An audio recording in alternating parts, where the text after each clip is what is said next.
The massive space station called Nexus Prime floated in the darkness between stars.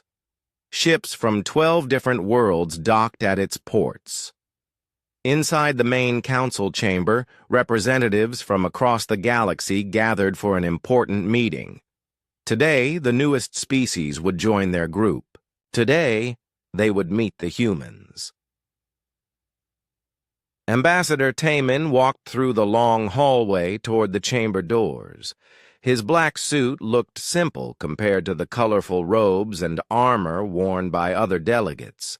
He carried a small briefcase with Earth's formal documents. This was humanity's first time in the Galactic Council. Everything had to go perfectly. The chamber doors opened with a soft hiss. Tamin stepped inside and saw a huge room with seats arranged in a circle. Each seat was designed for a different type of alien body. Some were tall and thin, others short and wide. Some had tentacles, others had wings. In the center stood a floating platform where speakers would address the council. "Welcome, human," said a deep voice. The speaker was Krex, a Vorthak commander. He stood nearly 8 feet tall with gray skin and 4 arms. His species controlled a large military empire. "We have heard interesting things about your kind," Tamin bowed politely. "Thank you for accepting us into this council. Earth looks forward to peaceful relations with all your worlds." A soft laugh came from across the room. The sound belonged to Quintel, a Zephyrian science leader. His people were known for their advanced technology. "Peaceful, yes, but we wonder what else humans might be capable of." The meeting began with formal introductions. Each species told about their home worlds and their place in the galaxy. The Vorthak spoke of their military strength. The Zephyrians talked about their scientific discoveries. The Kalari mentioned their ancient wisdom. When Tamin's turn came, he stood on the central platform. "Humans come from a world called Earth. We are a young species compared to many of you. We have much to learn from your civilizations. We offer friendship and our willingness to help wherever we can." "What can such a new species offer us?" asked Krex. His tone was not friendly. "Your technology seems basic. Your military is small. Your territory covers only a few star systems." "We offer our perspective," Tamin replied calmly. "Sometimes a fresh view can solve old problems. We also offer our determination. When humans commit to something, we see it through to the end." "Determination," repeated an ancient voice from the shadows. All heads turned toward the far corner of the chamber. There sat Vexithara, the eldest member of the Kalari delegation. Her species was old beyond measure. They had seen empires rise and fall across the galaxy. Vexithara moved slowly to the speaking platform. Her walking stick clicked against the metal floor with each step. When she spoke, her voice carried the weight of centuries. "I have lived for 800 of your years," she began. "I have watched many species join this council. Most come seeking trade or protection. Some come seeking conquest.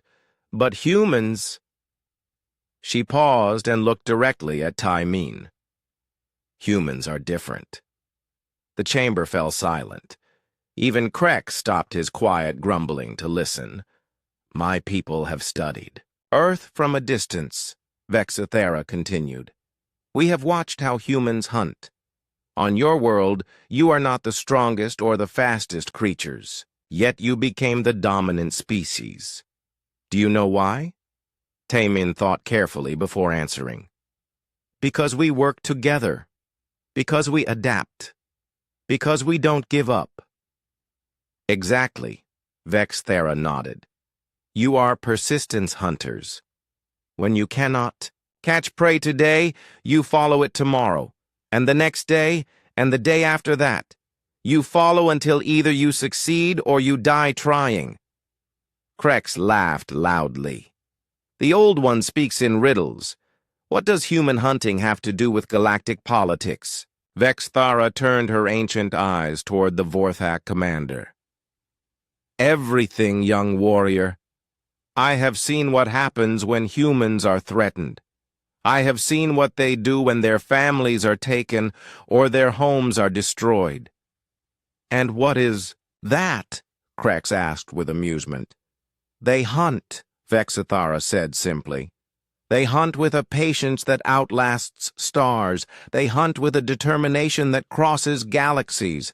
They hunt until they find what they seek, or until the universe itself ends. Several delegates shifted uncomfortably in their seats. Others looked skeptical. Quintel leaned forward with interest.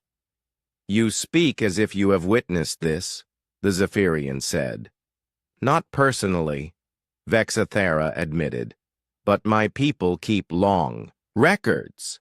We have seen persistence hunters before, though none quite like humans. Most species fight until they win or lose. Humans fight until they win or die. There is no middle ground for them. Fascinating theory, Krex said with a dismissive wave of one hand. But theories do not win wars or build empires. Perhaps not, Vexithara replied, but they can prevent catastrophes. She looked around the chamber at each delegate. I offer this council a warning. The humans may seem weak now, their ships may be slow, their weapons may be simple, but do not mistake this for helplessness.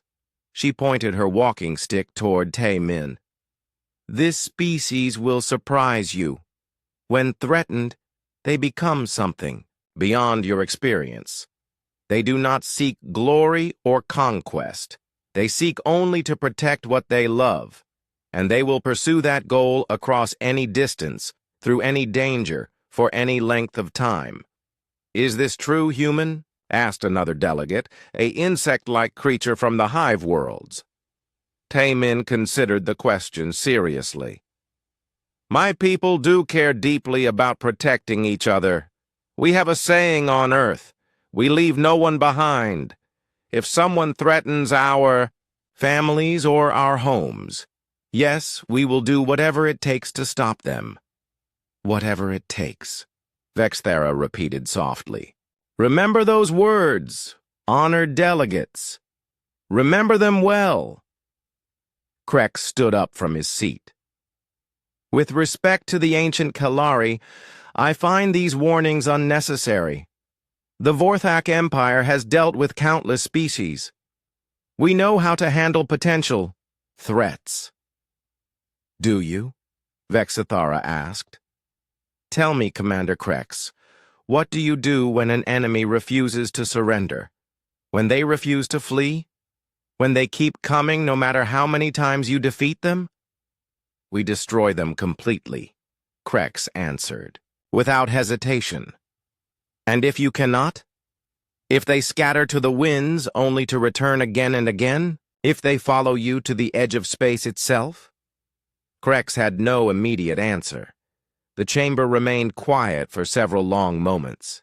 Finally, Vexthara returned to her seat. I have given my warning. What you do with it is your choice. The formal meeting continued for several more hours. Trade agreements were discussed. Territorial boundaries were reviewed. Security protocols were updated. But many delegates found their thoughts returning to the old Kalari's words. As the session ended, Tae-Min gathered his documents and prepared to leave. Quintel approached him near the exit. Your elder spoke of humans as hunters, the Zephyrian said quietly. Is this an accurate description? Tae-Min thought about his answer. We prefer to think of ourselves as protectors, but if someone threatens what we protect, he shrugged. Perhaps the difference is smaller than we like to admit. Quintel nodded thoughtfully and walked away. Near the chamber doors, Krex waited with several other Vorthak officers. He watched Taemin with calculating eyes. "We will be watching your species with interest, human," Krex said as Taemin passed. "And we will be watching yours," Taemin replied, politely. Neither of them knew that within months, their species would test the truth of Vexathara's warning in the most terrible way possible. 3 months had passed since the council meeting on Nexus Prime. Commander Krex stood on the bridge of his flagship, the Bloodfang.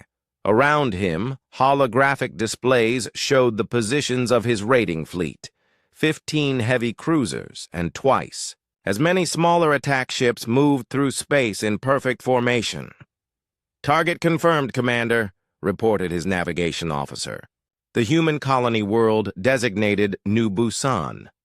Population approximately 2.3 million. Krex studied the tactical display with satisfaction. The planet appeared exactly as his intelligence reports had described. A few orbital platforms for mining operations. Some defensive satellites that looked like toys compared to Vorthak weapons. No major military presence. "Perfect," Krex muttered. "Time to teach these humans their place in the galaxy."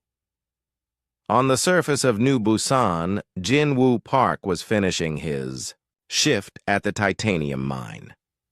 The work was hard, but honest. He and thousands of other families had come here to build new lives among the stars. The pay was good, and the company provided housing and education for the children. Jinwoo checked his watch and smiled. His daughter So Young would be home from her xenobiology classes soon. At 19, she was fascinated by alien life forms and dreamed of becoming a scientist. Jinwoo had saved enough money to send her to university on Earth next year. "Dad, you're home early," So Young said as Jinwoo entered their small apartment. She was studying at the kitchen table, surrounded by textbooks and data tablets. "Finished. The quota ahead of schedule," Jinwoo replied, ruffling her hair. "How were classes today?" Professor Kim showed us samples from the Centauri worlds. "Did you know some planets have silicon-based life forms instead of carbon-based? The chemical processes are completely different, but somehow they still achieve consciousness and—" Jinwoo listened to his daughter's excited explanation while preparing dinner. These were the moments he treasured most. So Young had inherited her mother's brilliant mind and her father's determination. She would accomplish great things. The emergency sirens began wailing at exactly 1847 local time. Jinwoo dropped the vegetables he was cutting and ran to the window. In the sky above New Busan, dark shapes blotted out the stars. Ships larger than anything in the human fleet hung in the atmosphere like metal storm clouds. "All civilians report to designated emergency shelters immediately," announced the colony's defense coordinator over the public address system. "This is not a drill. Unknown hostile forces have entered our system. Report to shelters now." Jinwoo grabbed So Young's hand. "Come on, we have to get to the bunker." They joined hundreds of other colonists running through the streets toward the reinforced shelters built into the bedrock beneath the city. Children cried as their parents carried them. Elderly residents struggled to keep pace with the crowd. The first energy beams struck as they reached the shelter entrance. The blasts turned sections of the city into glass and melting metal. Jinwoo pushed So Young through the heavy doors just as another barrage lit up the sky.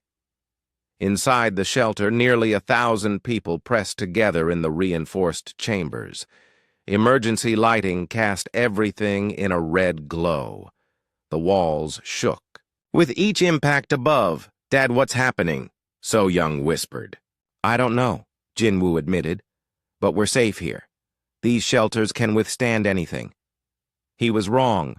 On the Bloodfang, Krex watched his weapons officers target the largest population centers. "Focus fire on industrial areas first. We want workers," not corpses. Dead humans have no value as slaves. The orbital bombardment continued for 6 hours. Vorthak ships methodically destroyed military installations, spaceports, and communication arrays. They avoided residential areas but targeted anywhere humans might organize resistance. In Shelter Complex 7, the lights went out during the 4th hour. The backup generators had been hit. Jinwoo held So-young close as they sat in the darkness, listening to the sounds of destruction above. "Attention, humans!" came a voice through the shelter's emergency communication system. The words were translated by computer from the Vorthak language. "You will surrender immediately. Exit your hiding places with your hands visible. Those who comply will be processed for relocation. Those who resist will be eliminated." "Relocation?" someone whispered in the darkness. "Slavery," replied an older man who had fought in the border conflicts. "They're taking us as slaves." Panic began to spread through the shelter. Some people wanted to surrender. Others argued for fighting. Parents held their children tighter. "We have to get you out of here," Jinwoo told So-young. "What? Dad? No. We should stay together." "Listen to me," Jinwoo said urgently. "There's an emergency transport in Section C. It connects to the spaceport. If any evacuation ships are still working—" An explosion much closer than the others shook dust from the ceiling. Through the shelter's thick walls, they could hear the grinding sound of heavy machinery. "They're breaking in!" someone screamed. Jinwoo pulled So-young toward the back of the shelter. Other families had the same idea. They crowded into the narrow maintenance tunnel that led to the emergency transport system. The transport car was built for 20 people. 43 colonists packed inside. Jinwoo managed to get So-young to a seat near the back. He stood beside the door as the car began moving through the underground tunnel. "Where does this go?" asked a young mother holding twin babies. "Spaceport Maintenance Bay 7, Jinwoo replied. "There should be evacuation shuttles there." The ride took 8 minutes. When the transport stopped, they could hear fighting above them. Human security forces were making a final stand at the spaceport. Explosions and energy weapon fire echoed through the maintenance bay. "Stay low," Jinwoo ordered as he opened the transport door. "We move as a group to the shuttle bay." They made it halfway before the ceiling collapsed. A Vorthak heavy fighter had crashed through the spaceport's main structure. Burning debris fell like deadly rain. Jinwoo saw the massive concrete beam falling toward them and tackled So-young. Out of the way, the beam crushed his legs and pinned him to the floor. "Dad!" So-young screamed, trying to pull him free. "Go!" Jinwoo gasped. Blood ran from his mouth. "The shuttle! Get to the shuttle! I'm not leaving you! You have to." Jinwoo gripped her hand tightly. "Live, So-young! Survive this! Tell them—" What happened here? Other survivors pulled her away as she fought and screamed. They carried her to Evacuation Shuttle 7 just as the engine started. Through the small porthole, So-young watched her father die as the building collapsed completely. The shuttle escaped with 41 survivors. It was one of only 6 ships that made it off New Busan. Behind them, the planet burned. Commander Krex studied the final reports with satisfaction. His forces had captured 50,000 humans for the slave markets. The colony's infrastructure was destroyed but could be rebuilt. The mineral rights now belonged to the Vorthak Empire. "Minimal casualties on our side," reported his tactical officer. "The humans offered little resistance once we demonstrated our superior firepower." "As expected," Krex replied. "Send a message to the Galactic Council. Inform them that the Vorthak Empire has annexed the New Busan system. cite the colony's violation of territorial boundaries as justification. What of the humans who escaped? Krex waved dismissively. A few dozen refugees. They will spread word of our strength to other human worlds. Fear will make the next conquest easier. The Vorthak fleet jumped to hyperspace, leaving New Busan as a dead world. They expected this victory to end human expansion in their direction. They expected other species to take note of Vorthak power. They were completely unprepared for what actually happened. The news of New Busan reached Earth 3 days later. Emergency sessions were called in every human government. Military commanders canceled all leave. Merchant ships volunteered to carry supplies to the fleet. But the most important response came from an unexpected source. Dr. Yoon-ji Lee, a xenopsychologist at the Defense University, sent a brief message to Fleet Command, the FAD. Vorthak have made a fundamental error. They believe they have demonstrated strength. Instead, they have revealed themselves as the enemy of every human being in the galaxy. They do not understand what they have awakened. Her message was forwarded to every human ship, every colony, every outpost.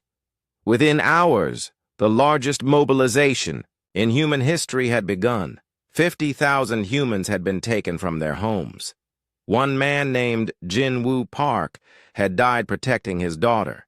These facts would change the balance of power across the galaxy.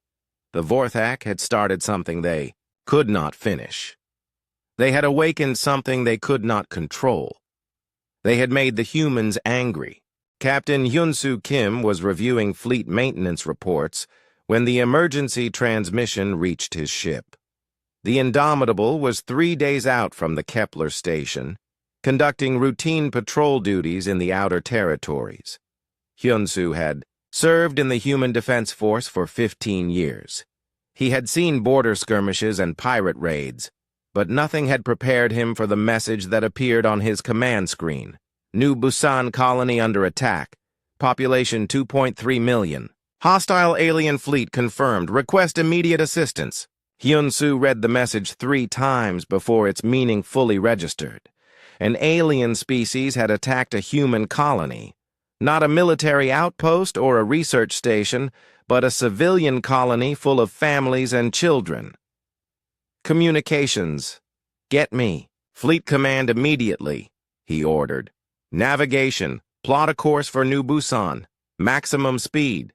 Sir, that will take us 18 hours at full burn, reported his navigation officer. Then we'd better get started. The Indomitable was a heavy cruiser designed for deep space patrol. She carried a crew of 800 and enough firepower to level a small moon. But as they raced toward New Busan, Hyun-Soo knew they would probably arrive too late to help. He was right.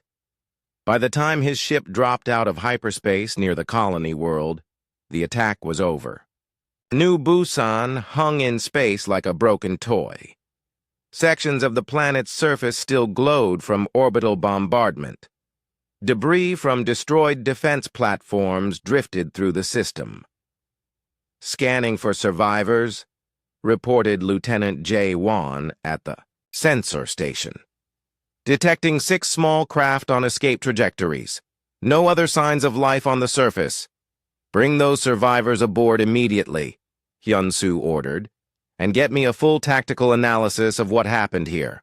The first evacuation shuttle docked with the Indomitable 40 minutes later. Hyun-Soo was waiting in the shuttle bay when the doors opened. 41 people stumbled out, their clothes torn and faces blackened with smoke. Many were injured. All looked traumatized. Among them was a young woman with fierce eyes and dried blood on her hands. She looked barely old enough to be in university, but she stepped forward when Hyun-Soo asked for a report. "I'm so young, Park," she said in a voice that shook with suppressed rage. "The attackers were Vorthak. They came without warning.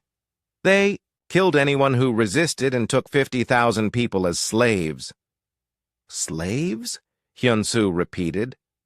They announced it over our emergency channels, said we were being relocated for processing. My father—" Her voice broke briefly. "My father died getting me to the evacuation shuttle." Hyun-soo felt something cold settle in his stomach. Slavery was forbidden by every civilized species in the galaxy. The Galactic Council had banned the practice centuries ago. For the Vorthak, to openly engage in slave raids meant they considered themselves above galactic law. "How many ships?" he asked gently. 15 large vessels, maybe 30 smaller ones. They jumped to hyperspace 6 hours ago. So Young looked up at him with desperate hope. "Are you going after them?" "Yes," Hyun-soo said without hesitation. "We're going after them." 2 hours later, the rest of the human fleet began arriving. At New Busan, Admiral Minho Choi's flagship, the Eternal, was the first to appear. Then came the carriers, Yorktown and Midway. Heavy cruisers materialized from hyperspace in groups of 3 and 4. Within 6 hours, 200 human warships surrounded the dead colony. Hyun-soo reported to Admiral Choi aboard the flagship. The admiral was a small man with graying hair and calm eyes that revealed nothing of his thoughts. He listened to Hyun-soo's report without interruption. 50,000 civilians, the admiral said finally, taken as slaves. "Yes, sir," the survivors confirmed it. Admiral Choi walked to the viewing port and stared out at New Busan. "Captain Kim, in your professional opinion, can we track the Vorthak fleet? Their hyperspace signatures are fading, but our scientists think they can follow the trail for perhaps 72 hours. After that—" Hyun-soo shrugged. 72 hours to find 50,000 of our people." Admiral Choi turned back to Hyun-soo. "Tell me, Captain, do you have family?" "A wife and 2 daughters, sir. On Earth. I have 3 sons and 5 grandchildren scattered across human space. Every person in this fleet has family somewhere. Parents, children, brothers, sisters." The Admiral's voice remained perfectly calm. "The Vorthak took 50,000 members of our extended family. What do you think we should do about that?" "Find them, sir. Bring them home." "Exactly." Admiral Choi activated the fleet communication system. "All ships, this is Admiral Choi. What happened at New Busan was an act of war against every human being in the galaxy. The enemy believes they can attack our families and escape into the darkness between stars. They are wrong." His voice carried to every ship in the fleet. On the Indomitable, Hyun-soo watched his crew's faces as they listened. "We will find the beings responsible for this atrocity. We will rescue our people. We will ensure this never happens again. All fleet commanders report to the Eternal for tactical briefing in 1 hour." The briefing was held in the flagship's main conference room. 40 captains and their senior officers crowded around the holographic display showing New Busan's star system. Dr. Yoonji Lee, the fleet's chief xenopsychologist, stood beside the display with a data pad in her hands. "The attackers were definitely Vorthak," she began. "Genetic analysis of debris confirms this. The Vorthak are a hierarchical warrior culture that values strength above all else. They view mercy as weakness and diplomacy as a tool for the defeated." "What? Are there capabilities?" asked Captain Youngmai of the cruiser Defiant. "Technologically, they're roughly equivalent to us. Their ships are heavily armed but not particularly fast. They prefer direct confrontation to hit-and-run tactics. Most importantly for our purposes, they're not known for sophisticated evasion techniques." Admiral Choi studied the tactical projections. "Doctor, based on their psychology, where would they take our people?" "Slave markets operate in the neutral zones beyond council authority. The closest major market is in the Rigel sector, approximately 40 light-years from here. But, sir... Dr. Lee hesitated. Speak freely, Doctor. The Vorthak won't expect pursuit. They probably think this attack will intimidate us into avoiding their territory. They may move slowly, making stops to process their captives, which gives us time to catch them, said Captain Hyun-soo. Possibly. But we need to understand what we're committing to. The Vorthak won't surrender our people easily. They'll view any rescue attempt as a challenge to their authority. This could escalate into a full-scale war. Admiral Choi looked around the room at his officers. Anyone who wants to return to base should speak now. No judgment will be passed. The room remained silent. Very well. All ships will participate in the pursuit. We'll follow the Vorthak trail as far as we can track it. After that, we'll use intelligence gathering and systematic search patterns to locate their fleet. Sir, interrupted Captain Sora of the Destroyer Lightning, what if the trail leads outside human territory? The Council won't approve military operations in neutral space. Then we'll operate without Council approval. The Admiral's voice carried absolute certainty. Some things are more important than politics. The meeting broke up 30 minutes later. Captains returned to their ships to prepare for extended operations. Hyun-soo found Dr. Lee in the corridor outside the conference room. Doctor, what aren't you telling us about the Vorthak? Dr. Lee looked around to ensure they were alone. Captain, the Vorthak have never faced an enemy like us. Most species fight until victory or defeat becomes clear. Then they negotiate or surrender. But humans don't think that way. What do you mean? We don't accept defeat as long as our people are in danger. We'll keep fighting long past the point where a rational species would give up. The Vorthak expect us to make some symbolic gestures and then move on. They don't understand that we'll literally chase them to the edge of the galaxy if necessary. Hyun-soo nodded slowly. Is that a problem? For the Vorthak, yes. For us? Dr. Lee shrugged. That depends on how far we're willing to go. 6 hours later, the human fleet jumped to hyperspace. 200 ships vanished from New Busan's system, following a fading trail across the galaxy. They carried food and ammunition for extended operations. Their holds were filled with spare parts and repair equipment. Most importantly, they carried the absolute determination of every human in the fleet. 50,000 of their people were somewhere in the darkness ahead. Distance and danger meant nothing. Politics and diplomacy were irrelevant. The hunt had begun. On the bridge of the Indomitable, Captain Yun-Soo Kim watched the hyperspace tunnel flow past his ship. Somewhere ahead, the Vorthak fleet was carrying their human captives toward an unknown destination. Sir, reported his navigation officer, the trail is still strong. We should be able to follow it for at least 60 hours at this rate. Good. Maintain pursuit speed. Hyun-soo thought about So-Young Park and the other survivors they had rescued. He thought about her father, Jin-woo, who had died protecting his daughter.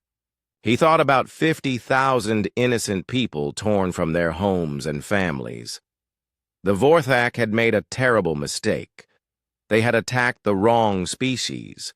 They were about to learn why humans had become the dominant predators on their home world. They were about to learn what happened when humans went hunting. Commander Krex stood in the cargo bay of his flagship, inspecting the human prisoners. 50,000 people were crammed into holding areas designed for half that number. They sat on metal floors with barely enough room to lie down. The air. Recycling systems struggled to keep pace with so many bodies. Status report. Krex ordered his security chief. The humans remain docile, Commander.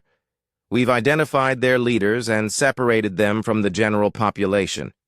Food distribution is minimal but adequate to prevent deaths. Krex nodded with satisfaction. The slave markets of Rigel would pay handsomely for healthy human workers. These creatures were physically weaker than Vorthak, but their small size meant they could work in confined spaces. The females could serve in entertainment facilities. The young ones would adapt quickly to servitude. How long until we reach the market station? 8 days at current speed, Commander. We're taking an indirect route to avoid Council patrol. Routes! Good. I want no complications with this cargo. Krex was inspecting the children's section when his communications officer contacted him through his personal communicator. Commander, we're detecting ships on our sensors. Long-range contacts, but closing fast. Krex frowned and made his way to the bridge. Show me. The tactical display revealed 12 contacts approximately 6 light hours behind them. The sensor officer had tagged them as probable military vessels based on their speed and formation. Are they following us? Krex asked. Unknown, sir. They appeared on our sensors an hour ago. If they maintain current speed, they'll reach our position in 18 hours. What species? Sensors cannot identify at this range, Commander. Krex studied the display with growing unease. 12 ships was too many for a normal patrol, too few for a major fleet movement. It suggested a specific mission with a known target. Change. Course. Vector us toward the neutral zone. If someone is following us, let's see how determined they really are.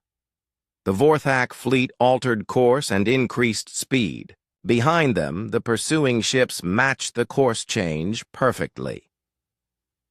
On the bridge of the Indomitable, Captain Hyun-Soo watched the tactical display with grim satisfaction. The Vorthak had just confirmed they knew they were being followed.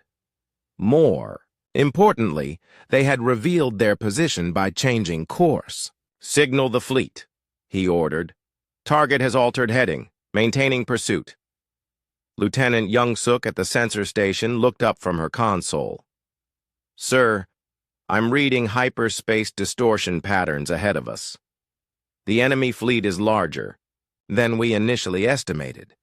How much larger? At least 40 ships, sir. They're spread out across multiple vectors. Admiral Choi's voice came over the communication channel. All ships, this is Fleet Command.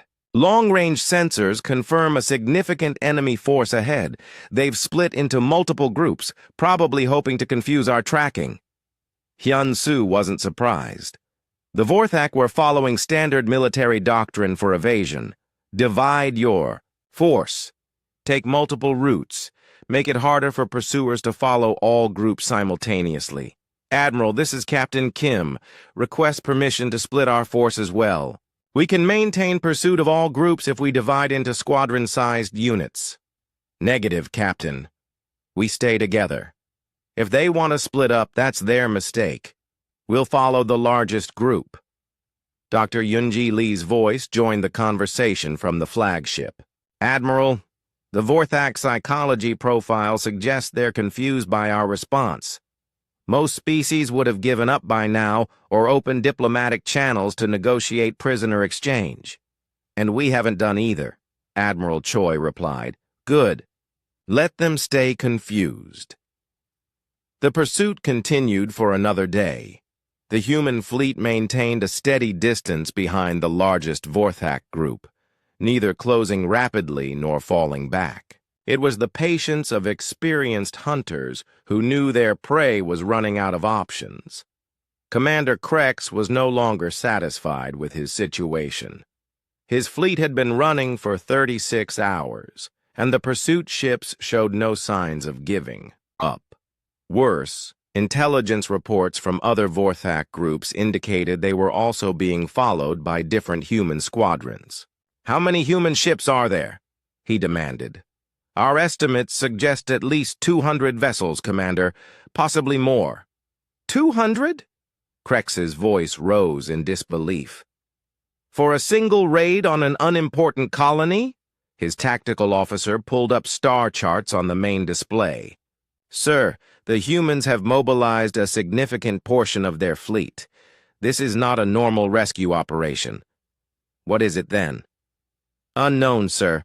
We have no precedent for this type of response. Krex studied the tactical situation. His fleet was faster than the pursuing humans, but not by much. He could maintain his lead indefinitely, but that meant running forever. Eventually, his ships would need fuel and supplies. Open a communication channel to the human fleet, he ordered. Sir, you heard me. I want to talk to whoever is commanding those ships. The communication was established 20 minutes later. Admiral Choi's face appeared on Krex's main screen. The human looked calm and professional, showing no signs of anger or excitement. I am Admiral Minho Choi of the Human Defense Force. You have something that belongs to us. I am Commander Krex of the Vorthak Empire. We have claimed salvage from an abandoned colony. These humans are now property of the Empire. 50,000 people are not salvage, Admiral Choi replied quietly. They are citizens of human worlds. They have families waiting for them to come home. They are slaves, Krex corrected. Taken in legitimate military action, if you continue this pursuit, you will be violating Vorthak territorial sovereignty. Commander Krex, let me explain something. To you, those people you're carrying include children, elderly civilians, and families who never harmed anyone. They were living peaceful lives when you attacked their home. Now you plan to sell them as property. Krex waited for the human to offer terms for negotiation. Instead, Admiral Choi continued in the same calm voice. We're going to take them back, all of them. You can make this easy by releasing them now, or you can make it difficult. Either way, they're coming home with us. You threaten the Vorthak Empire with 12 ships? I threaten you with the entire human species, Admiral Choi corrected. Look at your long-range sensors, Commander. We're not the only fleet following you. Krex checked his sensors again. The display now showed multiple human squadrons tracking different parts of his scattered fleet. As he watched, more contacts appeared on the edge of sensor range. How many ships do you have? Krex asked with growing alarm. How many do we need? Admiral Choi replied. Commander, you attacked our people. You took our families. Did you really think we would just accept that and move on? Most species accept. Military defeat when resistance becomes futile.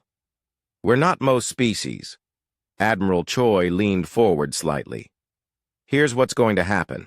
You're going to keep running, and we're going to keep following.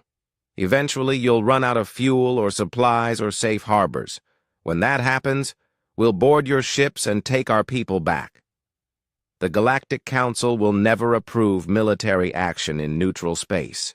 The Galactic Council isn't here. We are. The communication ended abruptly. Krex stared at the blank screen for several long moments. In his cargo bays, 50,000 humans waited in miserable captivity. Behind his fleet, an unknown number of human ships continued their relentless pursuit. Sir, what are your orders? Asked his navigation officer. Krex realized he was facing something completely outside his experience. The humans weren't behaving like any enemy he had ever fought. They weren't demanding negotiations. They weren't making threats or ultimatums. They were simply following, like patient predators waiting for their prey to exhaust itself. Continue. Evasive maneuvers. Send messages to all Vorthak commanders in this sector. Tell them we need immediate reinforcement. Sir, our nearest fleet units are 6 days away. Then we run for 6 days. In the cargo bay of the Bloodfang, Engineer Dong Hyun Park listened to the conversations around him. Word had spread quickly through the prisoners that human ships were following the Vorthak fleet. Hope began to replace despair in the holding areas. Dong Hyun was Jin Woo's older brother. He had been visiting New Busan when the attack occurred. Now he found himself the unofficial leader of the prisoners, helping to organize food distribution and medical care for the injured. "How do you know they're really following us?" asked a young mother who was caring for 3 children. "Listen," Dong Hyun said quietly. "Do you hear how the engines keep changing pitch? We're running evasive patterns. The Vorthak are scared. But there are so many of them. How can our ships fight this entire fleet?" Dong Hyun thought about his younger brother Jin Woo and his niece So Young. He thought about the determination that had always driven their family to succeed despite obstacles. "The Vorthak made a mistake," he said finally. "They think they captured 50,000 individuals. But they didn't.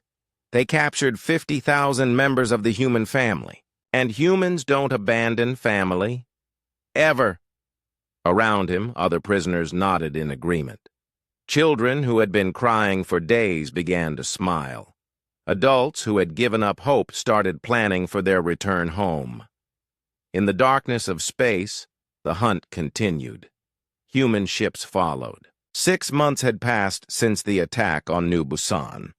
The pursuit had grown from a rescue mission into something that shocked the entire galaxy. Human fleets now operated in 17 different star systems, following Vorthak ships across territories that belonged to a dozen different species. Ambassador Taemin stood before the Galactic Council once again, but this time the atmosphere was very different. Angry delegates from multiple worlds demanded explanations for human military movements through their space. "This aggression must stop immediately," declared Ambassador Thresh of the Arcturan Federation. "Human warships have violated our territorial boundaries 47 times in the past month. We are not pursuing conquest," Taemin replied calmly.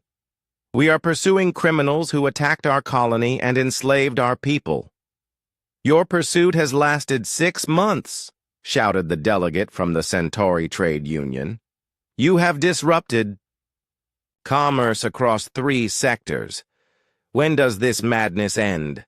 Elder Vexithera spoke from her corner of the chamber. "When the humans recover their people, as I warned you they would." "This is exactly the kind of dangerous persistence you predicted," Quintel of the Zephyrians observed. "Tell me, Ambassador Taemin, how far will your species chase these Vorthak ships?" Taemin considered the question carefully. Reports from the fleet reached him daily. Human ships had followed enemy vessels through radiation storms that should have been impossible to navigate. They had tracked Vorthak fleets through asteroid fields where most species would never risk their ships. "As far as necessary," he answered simply. "And if the Vorthak flee to the edge of the galaxy itself, then we will follow them to the edge of the galaxy." The chamber erupted in alarmed voices. Several delegates began speaking at once, their universal translators creating a chaos of overlapping conversations. "Order!" called the council chairman. "Ambassador Taemin, surely you understand that such actions threaten the stability of interstellar relations? What threatens stability is allowing slavers to operate with impunity," Taemin replied. "If the council cannot or will not stop this crime, then humanity will handle the matter ourselves."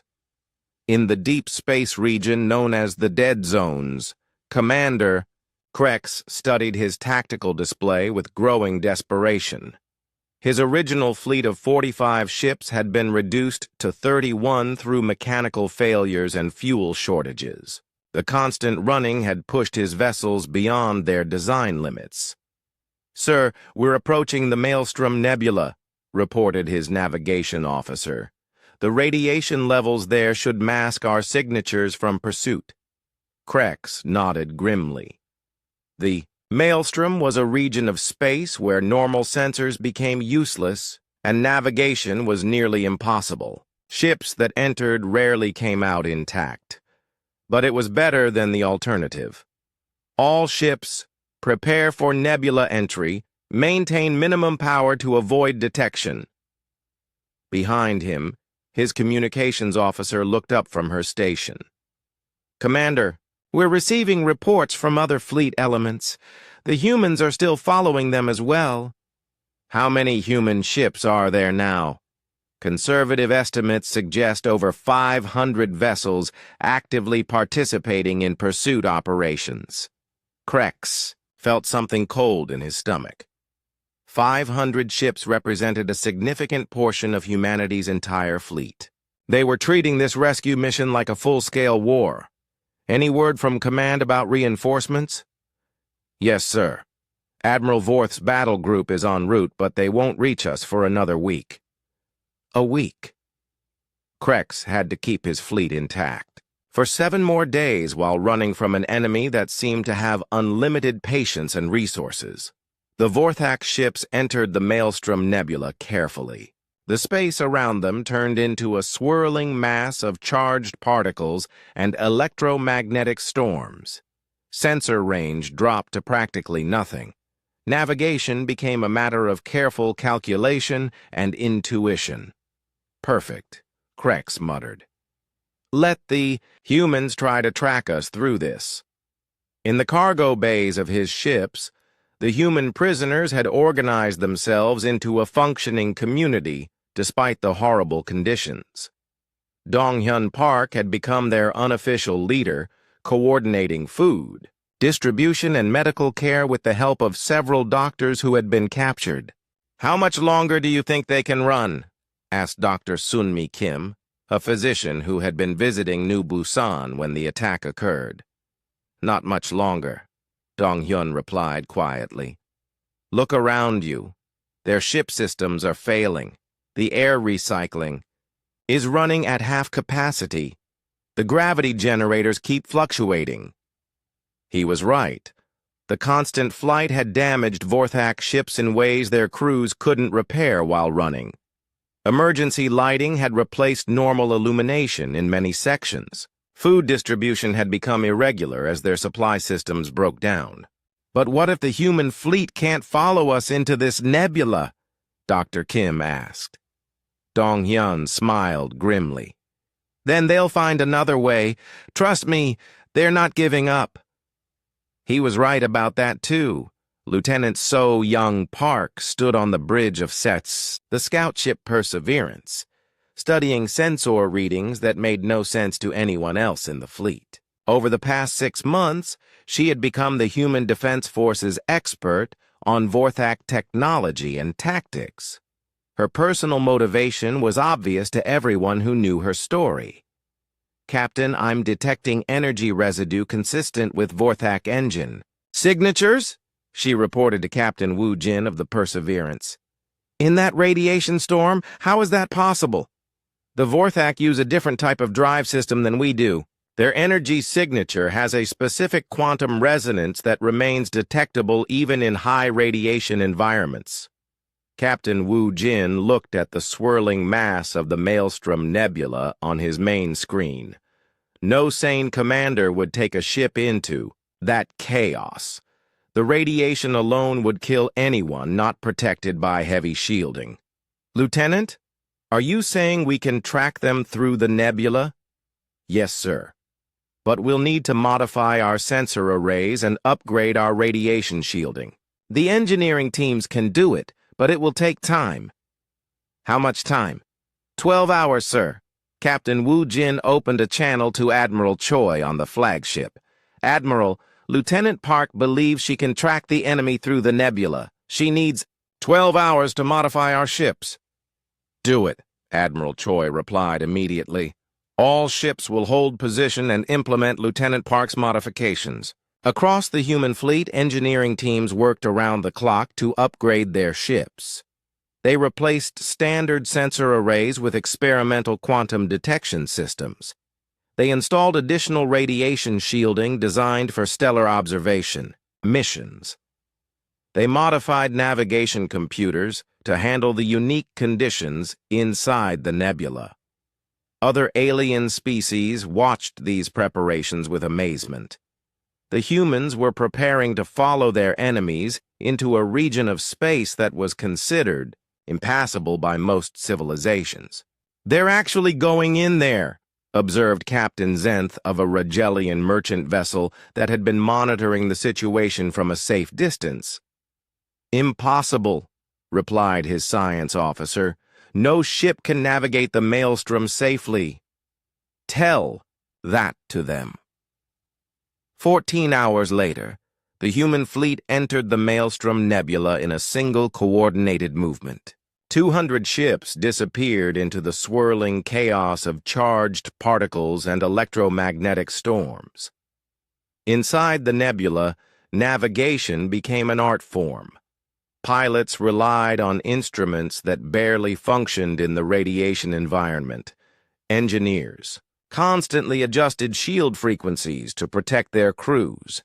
Medical teams treated radiation sickness that developed despite their precautions. But Lieutenant So-Young Park's modifications worked. Her quantum sensors could detect the faint traces left by Vorthak engines even in the impossible conditions of the nebula. "Contact," she reported from her station. "Multiple Vorthak signatures bearing 27 Mark IV, distance approximately 6 light hours." Captain Wu Jin smiled grimly. "Signal the fleet. We've found them." Commander Krex received the impossible news while trying to repair his ship's failing environmental systems. "Sir, we have contacts on our sensors. Multiple ships entering the nebula behind us." "That's impossible. Nothing can track through this radiation." "Confirmed, sir. The contacts match human engine signatures." Krex stared at his tactical display in disbelief. The humans had followed him into one of the most dangerous regions of known space. They had somehow found a way to track his ships through conditions that should have made detection impossible. "How?" he whispered. His science officer pulled up. Analysis reports on her screen. "Sir, it appears the humans have modified their sensor systems specifically to track our engine signatures. They've literally redesigned their ships to hunt us." For the first time since the pursuit began, Krex felt genuine fear. These humans weren't following standard military procedures or rational strategic thinking. They were adapting and evolving their capabilities specifically to overcome any obstacle he put in their way. "All ships, emergency acceleration. Exit the nebula immediately." "Sir, our engines are already operating beyond safe parameters." "I don't care. Get us out of here." The Vorthak fleet fled deeper into the nebula, pushing their damaged ships to dangerous speeds. Behind them, human vessels followed with the patience of predators who knew their prey was weakening. In the cargo bay of the Bloodfang, Dong-Hyun Park felt the ship's acceleration press him against the bulkhead. Around him, other prisoners. The Vorthak fleet was dying. Commander Krex stared at the damage reports scrolling across his command screen. 8 months of continuous flight had reduced his once mighty fleet to a collection of barely functional ships held together by emergency, repairs, and desperate hope. "Engineering report," he ordered wearily. Chief Engineer Vorthek looked up from his diagnostic pad. "Sir, the Bloodfang's primary engines are operating at 60% efficiency. Life support is failing on decks 7 through 12. We've lost artificial gravity in the aft cargo sections." "What about the rest of the fleet?" "Worse, sir. The Razorclaw lost her main reactor yesterday. The Dark Storm is venting atmosphere from multiple hull breaches. At least 6 ships are running on backup power only." Krex closed his eyes briefly. When this mission began, he had commanded the finest ships in the Vorthak Navy. Now he was leading a collection of crippled vessels that could barely maintain formation. Status of the human cargo? Problematic, sir. The prisoners have organized themselves into work groups. They've been sabotaging secondary systems throughout the fleet. Nothing critical, but the cumulative damage is significant. This was the part that frustrated Krex most. The human prisoners should have been broken by 8 months of captivity. Instead, they had become more organized and determined. They maintained morale through impossible conditions. They shared food with the weak and cared for the sick without being ordered. Most disturbing of all, they showed no fear of death. In the cargo bay of the Blood Fang, Dong-hyun Park was conducting the evening assembly. Despite the horrific conditions, he had managed to maintain some structure and hope among the prisoners. "Medical report," he called out. Dr. Sun-mi Kim stood up carefully in the low gravity. "We've lost 3 more people to radiation sickness, but the children are stable, and most adults are managing the conditions." "How much longer can we hold out?" asked a voice from the crowd. Dong-hyun looked around at the faces watching him. 50,000 people had been taken from New Busan. They now numbered fewer than 47,000. Malnutrition, disease, and the constant stress had taken their toll. "As long as we have to," he replied firmly. "Our people are out there following us. I can feel it." He wasn't lying. Despite having no access to ship sensors or communications, Dong-hyun was certain the human fleet was still pursuing them. The Vorthak crew's increasing desperation was proof enough. "How can you be so sure?" asked a teenage girl who had lost both her parents in the initial attack. "Because they're human," Dong-hyun said simply, "and humans don't give up on family." On the bridge, Krex was receiving reports from his scattered fleet commanders. The news was universally bad. "Sir, the Death Strike is requesting permission to break off and seek sanctuary at the nearest neutral port." "Denied," Krex replied automatically. "Commander, with respect, we cannot continue this chase indefinitely. Our ships are falling apart. Our crews are exhausted. Perhaps it's time to consider negotiating with the humans." Krex slammed his fist on the command console. "We do not negotiate with inferior species. We are Vorthak warriors." But even as he said the words, Krex knew his situation was hopeless. His requests for reinforcement had been denied by Vorthak Command. His own empire was treating his fleet as an embarrassment, a rogue operation that had brought unwanted attention from the human military. "Sir," interrupted his communications officer, "we're receiving a transmission from Admiral Vorth's battle group." Krex felt a surge of hope. Admiral Vorth commanded the Third Fleet, one of the most powerful formations in Vorthak space. If anyone could deal with the human pursuit, it would be him. "Put him through!" Admiral Vorth's scarred face appeared on the main screen. Behind him, Krex could see the bridge of the massive dreadnought Conqueror. But something was wrong with the Admiral's expression. "Commander Krex, I am ordering you to surrender your prisoners to the human fleet immediately." "What?" Krex couldn't believe what he was hearing. "Sir, I don't understand. The situation has escalated beyond your understanding, Commander. The humans have mobilized their entire fleet for this pursuit. They violated the territorial sovereignty of dozen worlds and ignored all diplomatic protests. The Galactic Council is in chaos. All the more reason to show them our strength. There is no strength left to show." Admiral Vorth's voice rose in anger. "Your 8-month flight has become a galaxy-wide spectacle. Other species are watching to see how far humans will go to recover their people. Do you understand what that means?" Krex remained silent. It means every potential enemy of humanity now knows that attacking human civilians will result in pursuit across any distance, through any obstacle, for any length of time. Your raid has not demonstrated Vorthak power. It has demonstrated human determination. The truth of Admiral Vorth's words hit Krex like a physical blow. His glorious raid had become a demonstration of why no one should ever attack human civilians. Sir, what are your orders? Release the prisoners. Negotiate terms with the human fleet. End this madness before it destroys what's left of our reputation.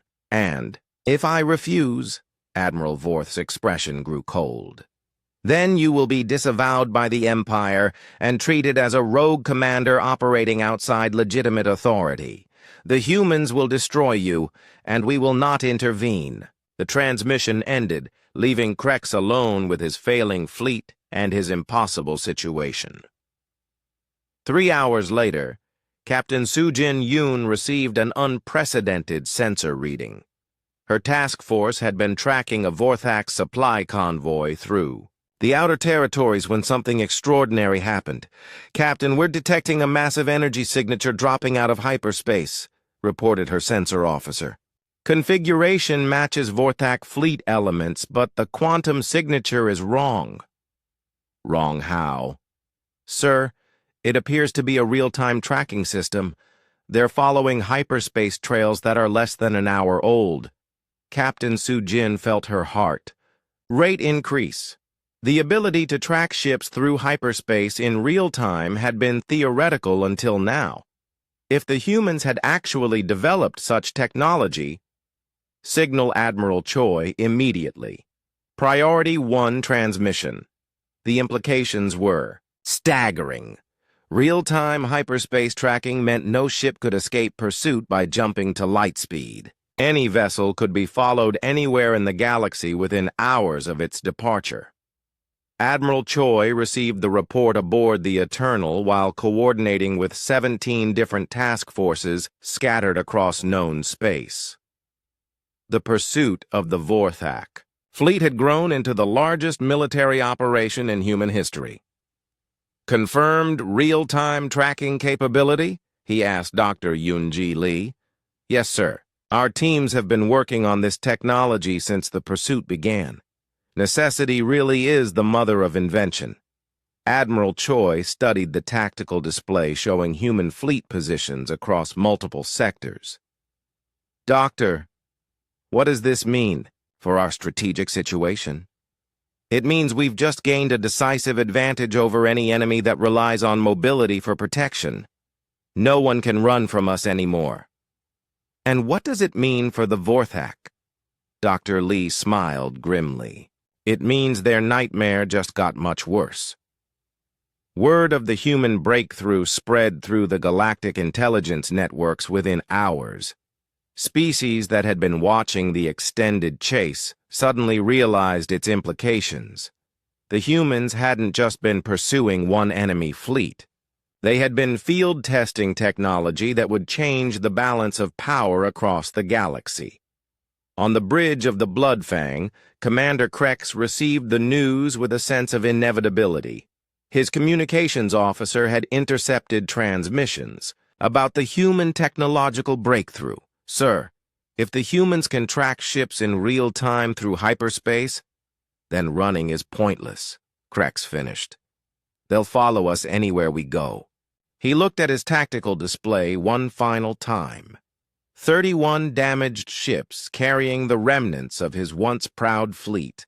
47,000 human prisoners who had somehow maintained their dignity and organization despite 8 months of captivity.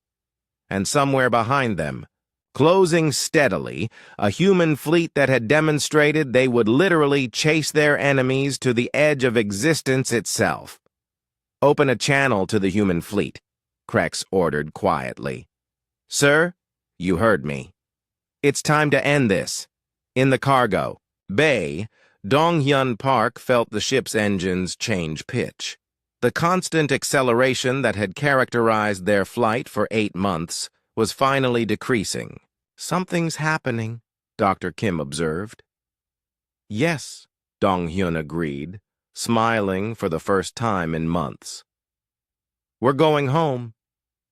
Around him, 47,000 human prisoners began to hope that their nightmare was finally ending. They had survived 8 months of captivity through determination, mutual support, and absolute faith that their people would never abandon them. They had been right. The greatest chase in galactic history was about to reach its conclusion. The terminus sector lay at the very edge of known space, where the galaxy's spiral arms faded into the cold emptiness between stars. Here, ancient stellar formations created a maze of asteroid fields and radiation storms around a dying red giant. No civilized species had claimed this region. It was considered too dangerous for colonization and too remote for commerce. It was here that Commander Krex made his final stand. All ships take defensive positions in the asteroid field, he ordered. His fleet had been reduced to 23 vessels, all showing signs of severe damage from 8 months of continuous flight. The Blood Fang herself was operating on backup. Power, her hull scarred by micrometeorite impacts and radiation burns. "Sir, are we making a stand here?" asked his tactical officer. "Where else can we go?" Krex replied bitterly. "The humans have proven they can track us anywhere, at least here. The asteroids will provide some cover for our ships." Behind them, long-range sensors detected the approaching human fleet. Admiral Minho Choi had gathered nearly 400 ships for this final confrontation. The pursuit that had begun with a handful of rescue vessels had grown into the largest military operation in human history. On the bridge of the Eternal, Admiral Choi studied the tactical display with grim satisfaction. After 8 months of chase across half the galaxy, they had finally cornered their quarry. "Status report," he ordered. "The Vorthak fleet has taken position in the asteroid field around the red giant," reported his sensor officer. 23. Ships confirmed. They appear to be preparing for combat. Dr. Yoonji Lee looked up from her psychological analysis station. "Admiral, this is consistent with Vorthak military doctrine. When retreat becomes impossible, they prefer to die fighting rather than surrender. Even when they're clearly outmatched? Especially then.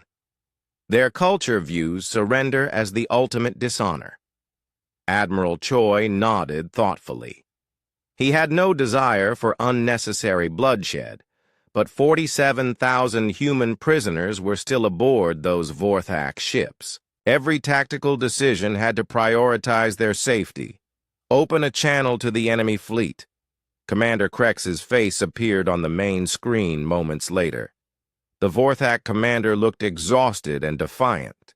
Behind him, the bridge of the Blood Fang showed obvious signs of damage and makeshift repairs. "I am Admiral Minho Choi of the Human Defense Force," Admiral Choi began formally. "You have 47,000 human civilians aboard your ships. I'm ordering you to release them immediately." "I am Commander Krex of the Vorthak Imperial Navy," came the reply. "These humans are prisoners of war, taken in legitimate military action. We will not surrender them to you." "Commander, look around you. Your ships are damaged beyond repair. Your fleet is outnumbered 17 to 1. Your own government has disavowed your actions. There is no dishonor in accepting reality." Krex's expression hardened. "There is no reality except victory or death. We are Vorthak warriors. We do not surrender to inferior species." Admiral Choi felt his patience wearing thin. "Those inferior species include children who have been torn from their families, elderly civilians who never harmed anyone, people who were living peaceful lives when you attacked their home. They are spoils of war. They are human beings, and they are going home today, with or without your cooperation." The transmission ended abruptly. Admiral Choi turned to his tactical officer. "Signal all fleet commanders. We're going in." The Battle of Terminus began with a coordinated assault by the human fleet. 400 ships emerged from hyperspace in a perfect formation that surrounded the asteroid field. The Vorthak vessels found themselves trapped in the center of an overwhelming force. Captain Hyun-Soo Kim commanded the first wave aboard the Indomitable. His ship had been part of the pursuit since the beginning, and he was determined to see it through to the end. "Target their weapon systems first," he ordered. "We want those ships disabled, not destroyed. Our people are on those vessels." The human fleet advanced carefully through the asteroid field. Their superior numbers allowed them to approach from multiple directions simultaneously, making it impossible for the Vorthak ships to concentrate their defensive fire. Commander Krex watched his tactical display with growing despair. The human ships moved with precision and discipline. They had obviously planned this assault carefully, taking into account the need to protect their own people aboard the Vorthak vessels. "Sir, we're being targeted by multiple squadrons," reported his weapons officer. "They're focusing fire on our gun positions. Return fire. Make them pay for every meter of space." The Vorthak ships fought with the desperation of cornered predators. Energy beams lanced out from their positions among the asteroids, seeking human targets, but they were hopelessly outnumbered and outgunned.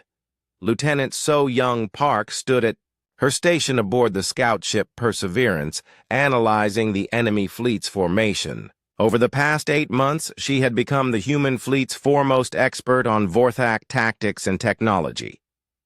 "Captain, I'm detecting specific energy signatures from the Bloodfang," she reported. "That's the flagship. Most of our people will be held in her cargo bays. Can you get us close enough for a boarding action?" "Yes, sir, but we'll need to disable her weapons first." Captain Wu Jin nodded. "Signal the Indomitable and the Defiant. Coordinate fire on the flagship's weapon systems." The 3 human ships worked in perfect coordination. Their precise fire disabled the Bloodfang's primary weapons while avoiding damage to the areas where prisoners were likely held. In the cargo bay of the Bloodfang, Dong-Hyun Park felt the ship shudder under weapons fire. The lights flickered as power systems struggled to maintain function. Around him, 47,000 human prisoners waited with a mixture of hope and fear. "Is this it?" asked Dr. Sunmi Kim. "Are they really here?" "They're here," Dong-Hyun confirmed, listening to the sounds of battle echoing through the ship's hull. "I told you they wouldn't give up." The battle raged for 3 hours. One by one, the Vorthak ships fell silent as human boarding parties overwhelmed their defenses. The aliens fought with characteristic ferocity, but they were exhausted from months of flight and vastly outnumbered. Commander Krex made his final stand on the bridge of the Bloodfang. His ship was surrounded by human vessels, her weapons destroyed, her engines dead. Hull breaches had forced the evacuation of multiple decks. "Sir, the humans are demanding our surrender," reported his communications officer. Krex looked around at his remaining crew. Barely 30 Vorthak warriors remained on the bridge, all of them wounded or exhausted. In the cargo bays below, thousands of human prisoners waited for rescue. "Signal the human fleet," Krex said finally.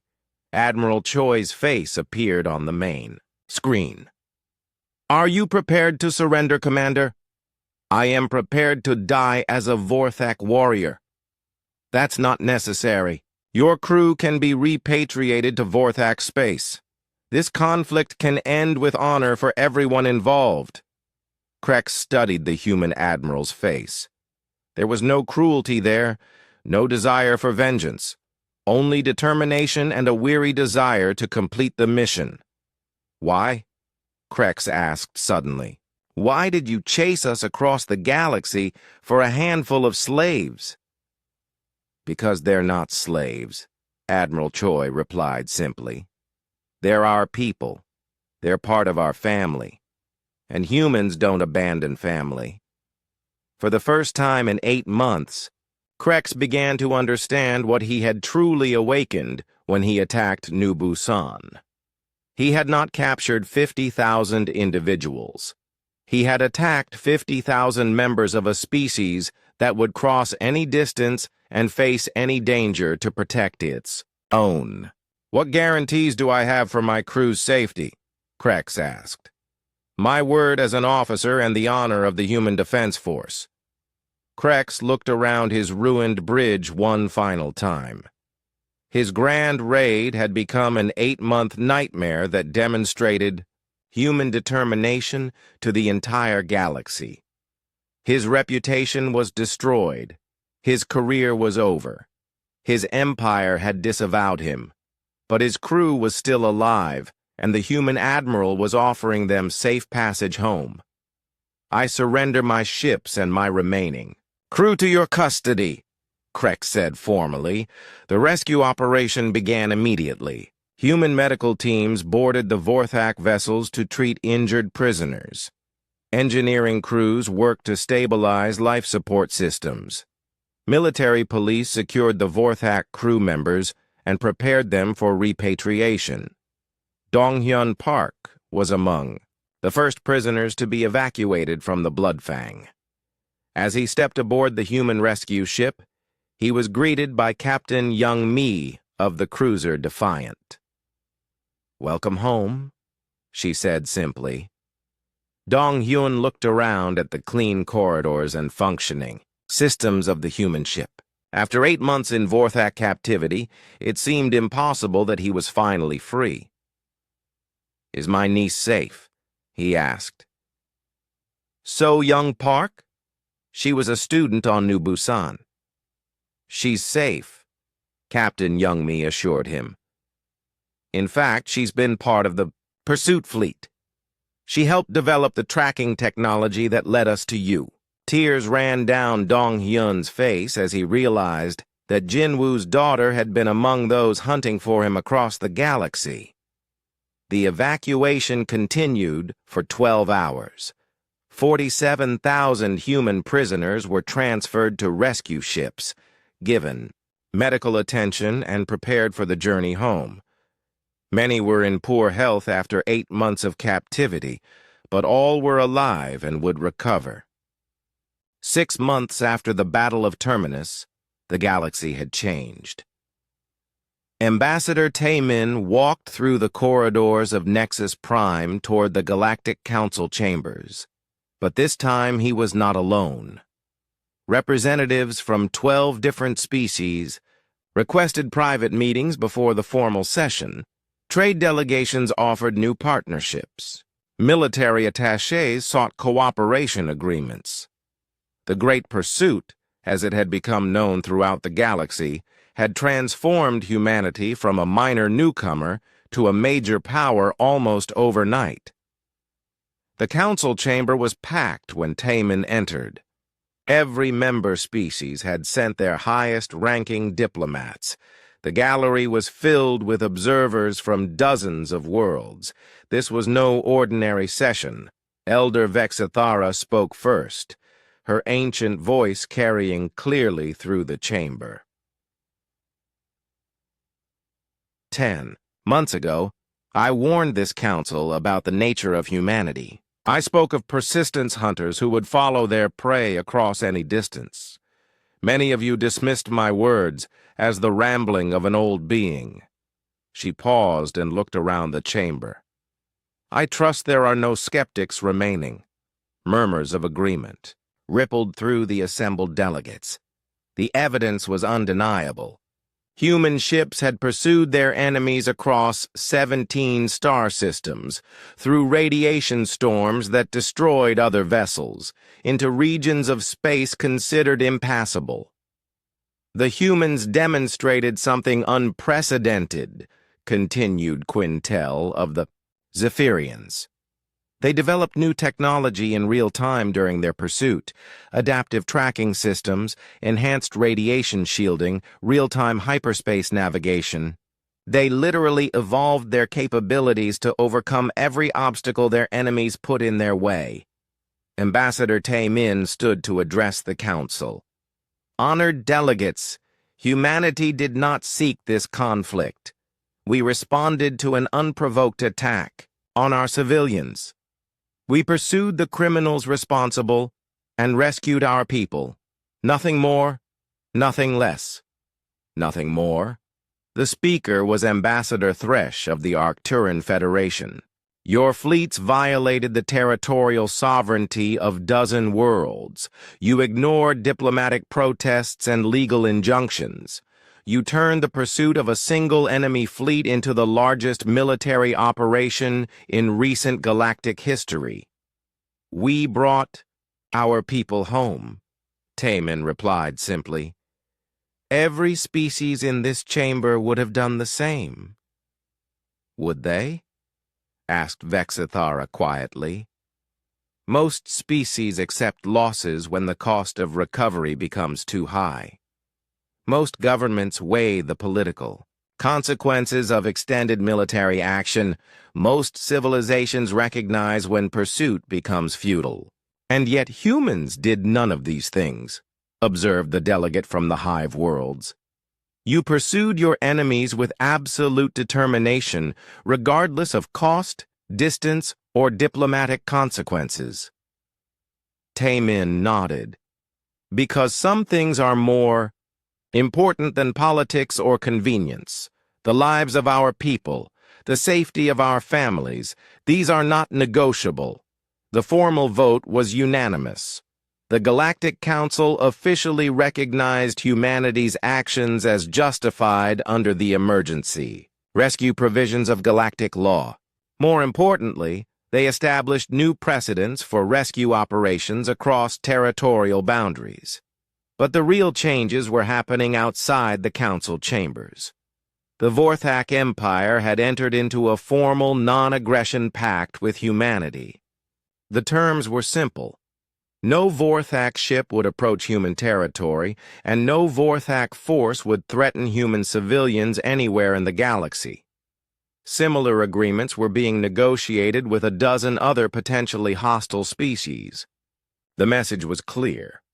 Attacking humans was no longer considered a viable strategy. In the Rigel sector, the slave markets that had operated for centuries were shutting down. The traders and suppliers had decided that any commerce involving human prisoners was too dangerous to continue.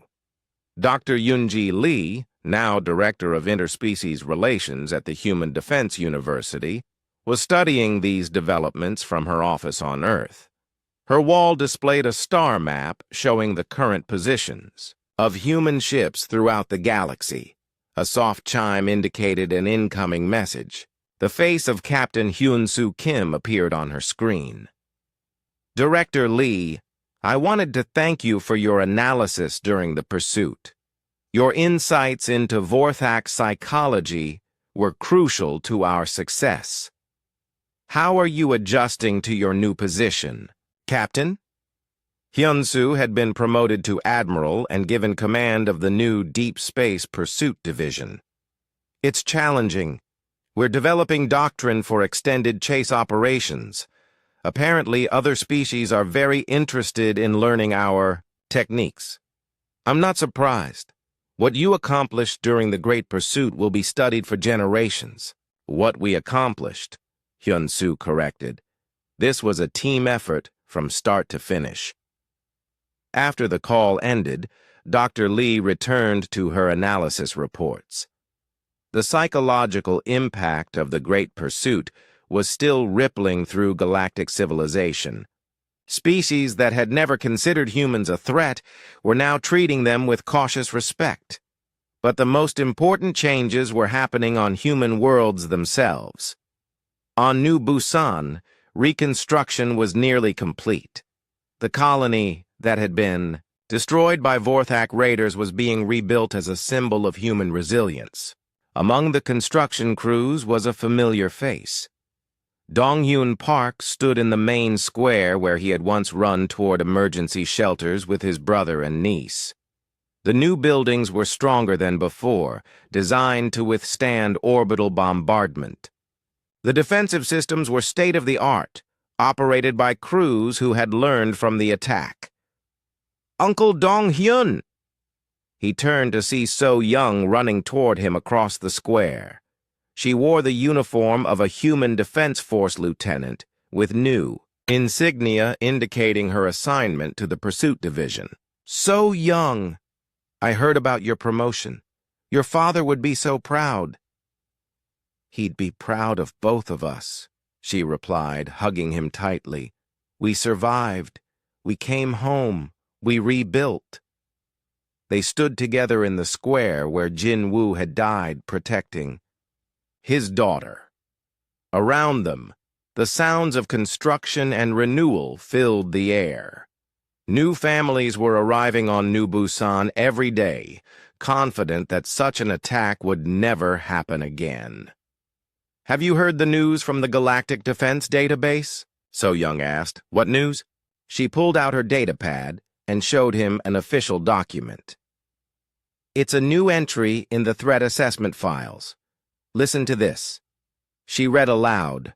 "Warning. Humanity is classified as a persistence predator species. In the event of aggression against human populations, expect immediate and indefinite pursuit regardless of distance, danger, or diplomatic consequences. They will find you." Donghyun smiled. "Authored by whom?" "Multiple species. Apparently, it was a joint effort." On the bridge of the exploration vessel Pioneer, Captain Min-jung Lee received a routine message from Fleet Command. Her ship was conducting survey missions in the outer territories, mapping new star systems for potential colonization. But her mission parameters had changed since the Great Pursuit. Every human ship now carried enhanced tracking equipment and pursuit protocols. The message was subtle but clear. Any human vessel could become part of a rescue fleet if needed. "Captain," called her communications officer, "we're receiving a distress signal from the Kepler colony. They report possible hostile activity in their system. Set course for Kepler immediately. Maximum speed." "Yes, ma'am. Estimated arrival time is 6 hours." As the Pioneer jumped to hyperspace, similar responses were occurring throughout human space.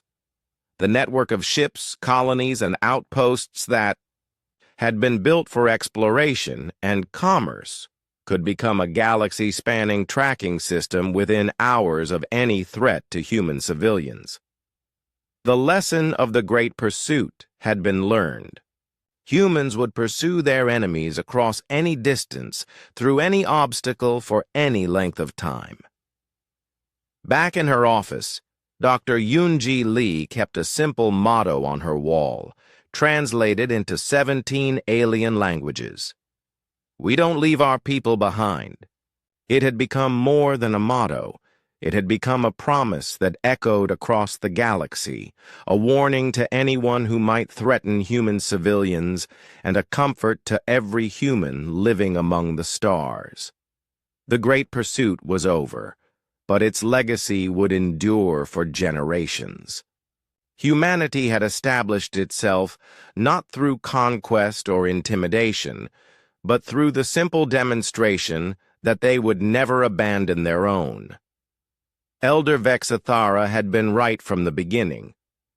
Humans were persistence hunters, and when they went hunting for family, they would follow their prey to the edge of existence itself. The galaxy had learned this lesson well. It was a lesson they would never forget. In the far reaches of space, on worlds humanity had never heard of, parents told their children stories of the species that would cross the universe to bring their people home. Military academies studied The tactics and technology that had made the impossible pursuit successful. Diplomats crafted agreements designed to avoid the attention of the persistence hunters. The humans had become legend, and sometimes, on quiet nights when the stars seemed especially bright, veteran spacers from a dozen different species would look up at the vast darkness between worlds and remember the story of 50,000 people who were brought home against impossible odds. They would remember that somewhere out there, the humans were still watching, still waiting, still ready to begin another chase that would shake the foundations of the galaxy.